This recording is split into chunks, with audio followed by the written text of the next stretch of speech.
Hello Malegaon, ये है आपकी आवाज। काँग्रेसचे नाशिकचे जिल्हाध्यक्ष ज्यांच्याकडे धुळे मतदारसंघ आहे आणि ज्यांनी काँग्रेसमध्ये ही उमेदवारी मिळावी, एक इमानदार सच्चा कार्यकर्ता म्हणून ज्यांनी काँग्रेसचं अनेक वर्ष काम केलं, एक सच्चा इमानदार कार्यकर्ता ज्यांनी अनेक वर्ष काँग्रेसमध्ये सक्रिय काम केलं आणि आज मोदीजीच्या विकसित भारताच्या संकल्पाकरता आणि संकल्पाला साथ देण्याकरता माननीय तुषार शिवाळेजी हे काँग्रेसचे जिल्हाध्यक्ष आहेत, त्यांनी आज भारतीय जनता पार्टीमध्ये पक्षप्रवेश केला आहे। मी त्यांचं मनापासून अभिनंदन करतो।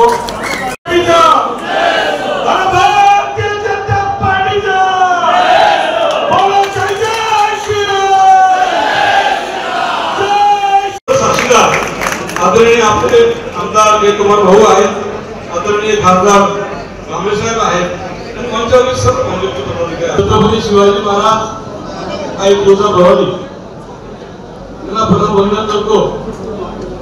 आजच्या या भारतीय जनता पक्षाच्या मेळाव्या प्रसंगी उपस्थित असलेले आपल्या महाराष्ट्राचे भाजपचे प्रदेशाध्यक्ष आदरणीय चंद्रशेखरजी बावनकुळे साहेब, त्याचबरोबर आपल्या माजी मंत्री आदरणीय आमदार जयकुमारजी रावळ साहेब, माजी केंद्रीय मंत्री, त्याचबरोबर विद्यमान खासदार आदरणीय डॉक्टर सुभाष बाबा भामरे, भावी खासदार आणि माजी त्याचबरोबर मंचावर असलेले आमचे मालेगावचे सुनील आहेत, जिल्हाध्यक्ष माननीय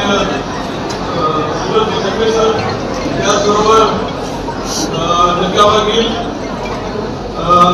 मालेगावचे सर्व सन्माननीय पदाधिकारी आणि अनुश्री अग्रवाल, अहमदर साहेब, त्याचबरोबर आमचे कोंबळे आम्हाला ऐकवत झालं, त्याचबरोबर आदरणीय मुनिषताई पवार कर्वे साहेब, त्याचबरोबर आमचे जिल्हाध्यक्ष आदरणीय बाबूराव चौधरी साहेब,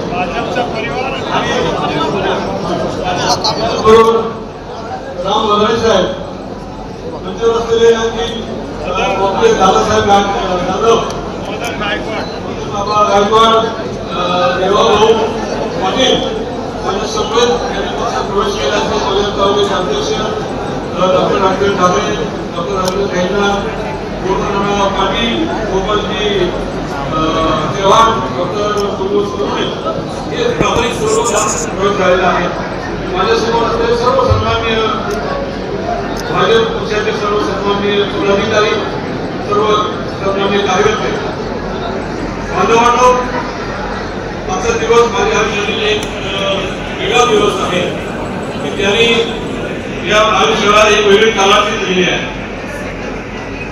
मी आधीपासून राष्ट्रीय विचाराचा माणूस आहे। बालपणामध्ये प्राथमिक संघाचं काम मी केलेलं आहे, अनुभव घेतलेले आहे। त्याचबरोबर पुढे कॉलेजला गेल्यानंतर वैद्यकीय शिक्षण घेतल्यानंतर मालेगाव वैद्यकीय सेवा चालू केली। त्यावेळेला सुरुवातीचे काही 7-8 वर्ष मी मनोसिंग आश्रमाचं सुद्धा काम केलं। त्याच वेळेला मला भाजपमध्ये उमेदवारी आदरणीय आमचे नेते सुरेश दादा निगम त्यावेळी जिल्हा अध्यक्ष होते, त्यांनी सांगितलं जिल्हा परिषद अंतर्गत लढवतो भाजपकडनं।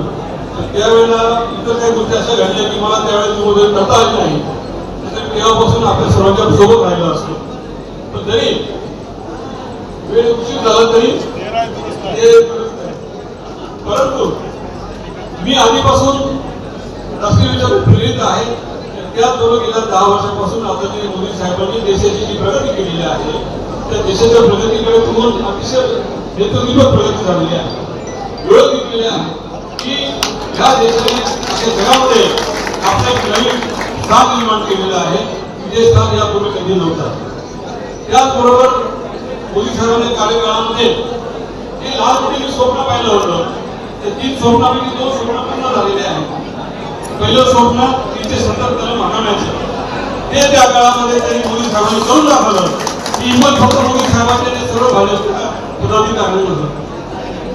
त्यानंतर जी कधी न होणारी गोष्ट होती राम मंदिराची, ती राम मंदिराची बांधणी आणि रामलल्लाची प्रतिष्ठा ही पण आदरणीय मोदी साहेबांच्या हस्ते झाली. हे दुसरं स्वप्न साकार झालं. तिसरं स्वप्न अजून बाकी आहे. या पुढच्या कार्यकाळामध्ये आपल्या सगळ्यांच्या साधने पूर्ण करायचं आहे. त्यामुळे सभा नागरिक घ्यायला आपल्याला त्याच्यासाठी हा प्रवेश माझा प्रवेश फक्त देशाच्या हितासाठी आहे. मोदी साहेबांना पाठिंबा आहे, सगळ्यांना पाठिंबा आहे. मी कुठल्याही राजकीय महत्वाकांक्षेने आज भाजपमध्ये प्रवेश केलेला नाही. माझ्या सर्व सहकार्यांना मी विनंती करून सांगतो, मी कोणाच्याही पदामध्ये कोणाच्या मार्गामध्ये मी कधी अडचण ठरणार नाही. काँग्रेसचे नाशिकचे जिल्हाध्यक्ष ज्यांच्याकडे धुळे मतदारसंघ सुद्धा आहे आणि ज्यांनी काँग्रेसमध्ये ही उमेदवारी मिळावी, एक इमानदार सच्चा कार्यकर्ता म्हणून ज्यांनी काँग्रेसचं अनेक वर्ष काम केलं, एक सच्चा इमानदार कार्यकर्ता ज्यांनी अनेक वर्ष काँग्रेसमध्ये सक्रिय काम केलं आणि आज मोदीजीच्या विकसित भारताच्या संकल्पाकरता आणि संकल्पाला साथ देण्याकरता माननीय तुषार शिवाळेजी हे काँग्रेसचे जिल्हाध्यक्ष आहेत. त्यांनी आज भारतीय जनता पार्टीमध्ये पक्षप्रवेश केला आहे. मी त्यांचं मनापासून अभिनंदन करतो. हेलो मालेगांव, ये है आपकी आवाज.